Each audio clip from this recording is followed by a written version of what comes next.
దేవరాజ సేవ్యమాన భావనాంగ్రి పంకజం వ్యాళయజ్ఞ సూత్రమిందు శేఖరం కృపాకరం నారదాది యోగి బృంద వందితం దిగంబరం కాశికాపురాధినాథ కాల భైరవం భజే. నారదాది యోగి బృంద వందితం దిగంబరం అంటారు. ఆయన నారదుడు వంటి యోగి బృందముల చేత నుతింపబడుతూ ఉంటాడు. దేవరాజ సేవ్యమాన భావనాంగ్రి పంకజం, పావనాంగ్రి పంకజం. దేవరాజు అంటే ఇంద్రుడు, ఇంద్రాదుల చేత పూజింపబడేటటువంటి పాదపద్మములు కలిగినటువంటి వాడు. వ్యాళయజ్ఞ సూత్రం ఇందు శేఖరం కృపాకరం. ఆ చంద్రబింబాన్ని శుక్లపక్షంలో ఉండేటటువంటి తదియనాటి చంద్రరేఖని కొప్పులో ధరించి ఉంటాడు ఆయన.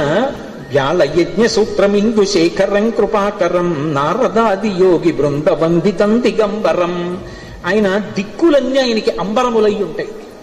ఆ దిక్కులు అంబరములై ఉన్న మీదట కొత్తగా ఇక వస్త్రాన్ని కట్టుకోడు, దిశములతో ఉంటాడు.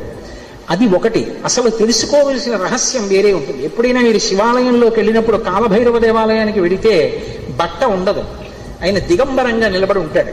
ఎందుకు అలా ఉంటాడు అంటే దానికి ఒక కారణం ఉంది. అంబరము దేనికి కట్టుకుంటారు అంటే, వస్త్రము కట్టుకున్నాడు అన్న మాటకి తాత్వికమైనటువంటి అర్థం ఏమిటి అంటే, లజ్జ పొంది ఉన్నారు ఎవరు